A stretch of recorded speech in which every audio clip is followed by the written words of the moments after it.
Aujourd'hui, je vais vous parler du fonctionnement des pôles de compétences, dont je suis le garant en tant que responsable de l'offre Scaly by Sogillis.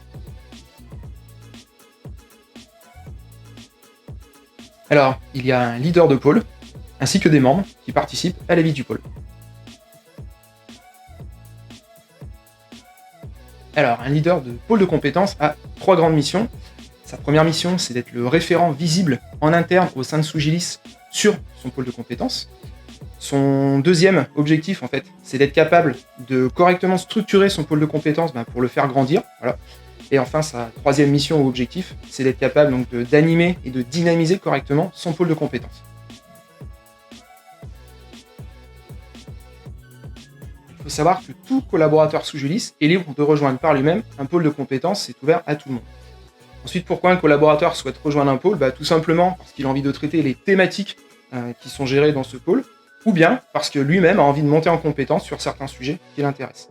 Et enfin, il y a aussi directement le leader qui peut aller chercher un collaborateur parce qu'il estime qu'il a la bonne expertise ou de par son historique dans l'entreprise.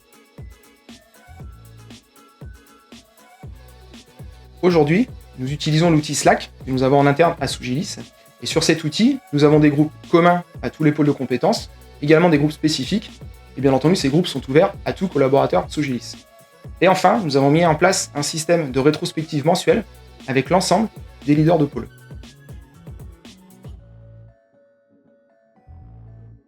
Donc en effet, en plus des rétrospectives mensuelles qui permettent d'améliorer le fonctionnement global des pôles de compétences, nous avons 2 autres rituels que nous avons mis en place.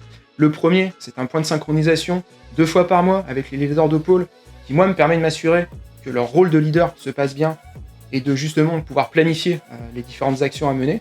Et enfin, le deuxième point, c'est un point entre les leaders et les membres de leur pôle, pour lancer les actions et également les suivre.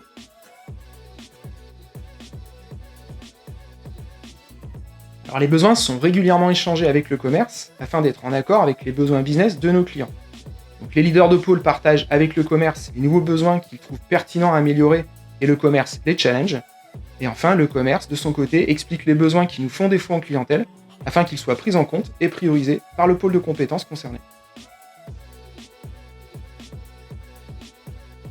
Sachez que de nouvelles vidéos arrivent, tournées directement par les membres des pôles de compétences et qui vous permettront d'en savoir plus sur nos expertises.